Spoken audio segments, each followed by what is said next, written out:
నేను మీ Venkatesh welcome to TMR news. ఇక ఈరోజు నిజంగా రాష్ట్ర రాజకీయంలో ఒకటే చెప్పుల మూత మోగుతా ఉన్నది. చెప్పుతోని కొడతా అన్నాడు.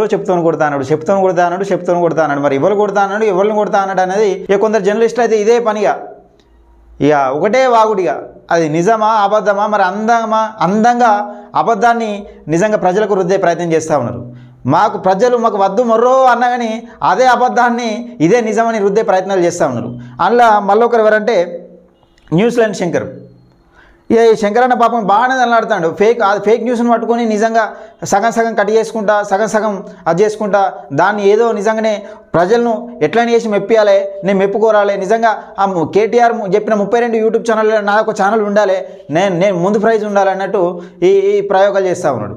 ఒకసారి ఏమన్నాడు వినిపించే ప్రయత్నం చేస్తాను. నిజంగా మళ్ళొకసారి కూడా మీకోసం ఈ శంకరన్న కోసం మళ్ళా ఏమన్నాడు అనేది కూడా వినిపించే ప్రయత్నం చేస్తా, వినండి ఒకసారి. బహిరంగంగా క్షమాపణ చెప్పాలి. కోమటిరెడ్డి మల్లన్నలకు ఆప్ నేత డిమాండ్.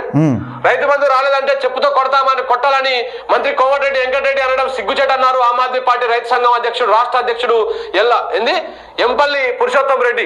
రైతు బంధు పడలేదని ప్రశ్నిస్తే చెప్పుతో కొట్టాలని అంటారా అంటూ ఆగ్రహం వ్యక్తం చేశారు. కాంగ్రెస్ నాయకులు మంత్రులు రైతు బంధు పడలేదని అడిగితే సరైన సమాధానం చెప్పకుండా తప్పించుకుంటున్నారన్నారు. రైతు బంధుపై ప్రశ్నిస్తే విలేకరులను సామాజిక కార్యకర్తలను అడిగిన వారిని బెదిరిస్తున్నారని మండిపడ్డారు. జర్నలిస్టు అని చెప్పుకునే తీర్మార్ మల్లన్న ఇక చూడు రైతు బంధు పడలేదని అడిగితే బెదిరిస్తురట. నిజంగా ఒకవేళ కాంగ్రెస్ పార్టీ రైతు బంధు వేయడంలో లేట్ అయింది, అది వాస్తవం. నిజంగా వాళ్ళు చెప్పాలి, సమాధానం చెప్పాలి. కానీ నిజంగా కాంగ్రెస్ వాళ్ళు నిజంగా కేసీఆర్ బెదిరించినట్టు బెదిరిస్తే యూట్యూబ్ ఛానల్ అందరూ ఇట్లా ఫేక్ ప్రచారాలు చేస్తుండేనా? తెలంగాణలో ఫేక్ ప్రచారం చేస్తుండేనా? నిజంగా ఒక నెలకే కాంగ్రెస్ పార్టీ అంత అహంకారం చూపెడితే నిజంగా తెలంగాణ ప్రజలు ఉంచుతారా? నిజంగా వాళ్ళకి అంత అహంకారం పెరిగితే మీరు ఇట్లా మాట్లాడతారా యూట్యూబ్ ఛానల్ పెట్టుకొని?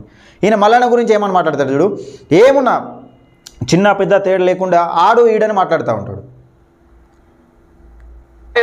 జర్నలిస్ట్ ఎందుకు కాంగ్రెస్ నాయకుడు ఆ సన్నాసి మళ్ళీ ఏమన్నాడు తెలుసా? ఇగో నేను ఇంకో ట్వీట్ చూడు ఎంత మంచిగా అంటే సగం కట్ చేసి దాన్ని మొత్తం వినిపించకుండా, మీకు మొత్తం ఆ వీడియో ఏం మాట్లాడినా వినిపించే ప్రయత్నం చేస్తా, మొత్తం వినిపించకుండా సగం కట్ చేసి దాన్ని ఏదో నిజంగా మళ్ళీ రైతులనే చెప్తాను కొడతా అన్నట్టు ఈయన క్రియేట్ చేసే ప్రయత్నం చేస్తాడు. ఎందుకన్నా అంతగానం? ఎందుకు ఇప్పుడు కేటీఆర్ దగ్గర ఏమైనా మెప్పు పొందాలనా, లేకపోతే 32 యూట్యూబ్ ఛానళ్ళలో నాది ఒక ఛానల్ ఉండాలనా, లేకపోతే దేనికోసం ఈ మెప్పు? ఒకటే నెలకు తీసుకొని కొడతా అన్నాడు కదా. ఇవాళ ఏమన్నాడు చూడండి ఒక్కసారి. ఇయ్యాలన్నాడట ఈ విషయం, ఇది ఇయ్యాలన్నాడట. తీన్మార్ మల్లన్న ఎప్పుడో అన్నాడు ఏమని, రైతు బంధు పైసలు కాంట్రాక్టర్లకు దోచిపెట్టరు, ఇది కల్వకుంట్ల కుటుంబం, నిజంగా వాళ్ళకు మాట్లాడే అర్హత లేదు, వాళ్ళు మాట్లాడితే రైతు బంధు గురించి చెప్పుతో కొడతా కల్వకుంట్ల కుటుంబాన్ని అని చెప్పిండు. ఈ మాట కట్టుబడి ఉన్నా అని ఇప్పటికి కూడా చెప్పిండు. కల్వకుంట్ల కుటుంబాన్ని చెప్పుతో కొడతా అన్న ఆ మాటకి ఇప్పటి వరకు కూడా కట్టుబడి ఉన్నా అని చెప్పిండు. అది వినిపించాడు చూడు.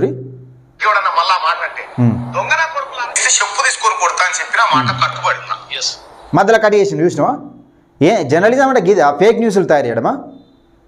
జర్నలిజం అంటే ఫేక్ న్యూస్లు తయారు చేసి ఇప్పుడు ప్రతి ఒక్కరి దానిలోకి వెళ్ళి కట్ చేసి వీడియోలో అసలు ఎట్లా అయిపోయిందంటే మార్ఫింగ్ టైప్ అయిపోయింది.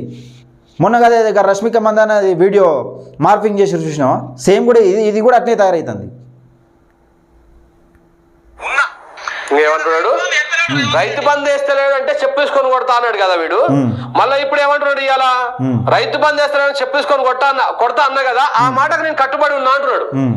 అంటే ఎంత దుర్మార్గుడో చూడండి. దుర్మార్గుడు ఎవడు? నిజంగా ఫేక్ న్యూస్లు చెప్పేటోడు ఎవడు? నిజంగా ప్రజలకు వద్దు మొర్రో అనగానే ఫేక్ న్యూస్ని రుద్ది దాన్ని నిజం చేయాలని చూసే దుర్మార్గులు ఎవరనేది తెలంగాణ ప్రజలకు తెలుసు.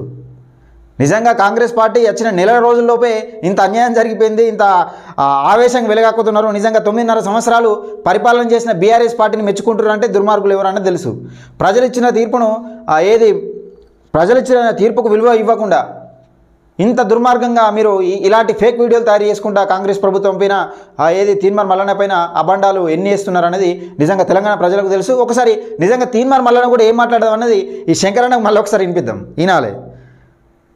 ఎందుకంటే ఇట్నే అలవాటు ఇక ఫేక్ న్యూస్కే అలవాటు అయిపోతాడు అట్నే. ఇక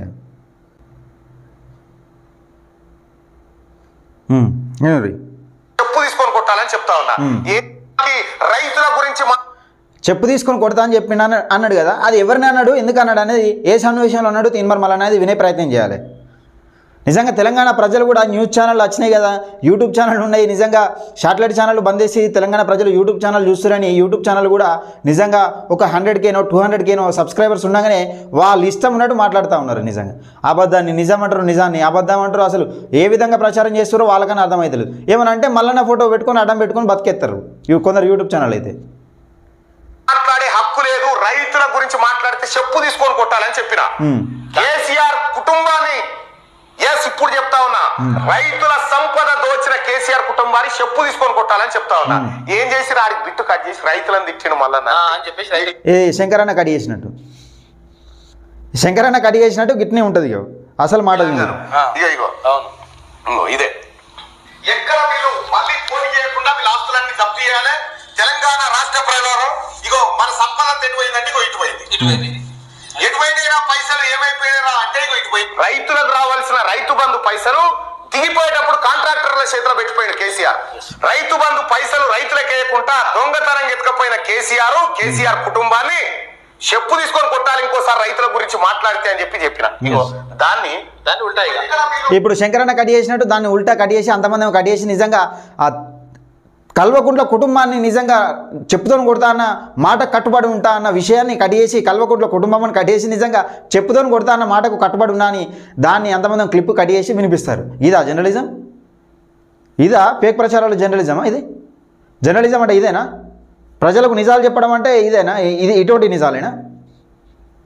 తెలంగాణ ప్రజలారా నిజంగా ఇలాంటి ఎన్నో ఛానళ్ళు కొన్ని ఫేక్ ప్రచారాలు చేస్తూ ఉన్నాయి. అన్యాయంగా అక్రమంగా నిజంగా ఏదో చేయని తప్పుకు చేసినట్టుగా ఏదో రుద్దే ప్రయత్నాలు చేస్తూ ఉన్నారు. ఇదంతా ఎంపీ ఎలక్షన్ల కోసమే నిజంగా కేటీఆర్ ఆడుతున్న డ్రామానే. నిజంగా ఈ తెరవనుక కేటీఆర్ ఎప్పుడో దిగేసిండు. ఇప్పుడు కేటీఆర్ సీఎం అయితే అన్న ఆశ చనిపోయింది, పాపం మున్న మంత్రి పదవి పోయింది, పరిస్థితి తట్టుకోలేక అసలు ఇప్పుడు కూడా కేటీఆర్ ఏమంటున్నాడంటే మళ్ళీ అధికారంలోకి వస్తాయి. ఎట్లా వస్తావు మళ్ళీ అధికారంలోకి? ఎలక్షన్ మళ్ళీ రాకముందు ఎట్లా వస్తావు అధికారంలోకి? ప్రభుత్వాన్ని కూలుస్తారా? అంటే మీ అహంకారం ఇంకా తగ్గలేదా? ఇక ఇటువంటి యూట్యూబ్ ఛానళ్ళు జోకుతా ఉన్నాయి ఇక తలగబడి. నిజంగా కేటీఆర్ ఏమొస్తాడు, కేసీఆర్ ఏమొస్తాడు? లిక్కర్ స్కామ్ల ఒక కవితక్క నిజంగా లిక్కర్ దందా చేసిందని ఎవరు అడిగారు? మరి ఒక ఆడబిడ్డ, తెలంగాణ ఆడబిడ్డ లిక్కర్ దందా చేయొచ్చా అని అడిగినావు ఎప్పుడన్నా? దాని గురించి అడుగు. ఆ లిక్కర్ దందా ఏంది, ఆ కథ ఏందని అడుగు ఒకసారి. గివ్వా ఫేక్ ముచ్చట్లు. మిత్రులారా, ఈ వీడియోని ఎక్కువ మందికి లైక్ చేయండి, షేర్ చేయండి, మీ అభిప్రాయాన్ని కామెంట్ రూపంలో తెలియజేయండి. నచ్చితేనే సబ్స్క్రైబ్ చేసుకోండి.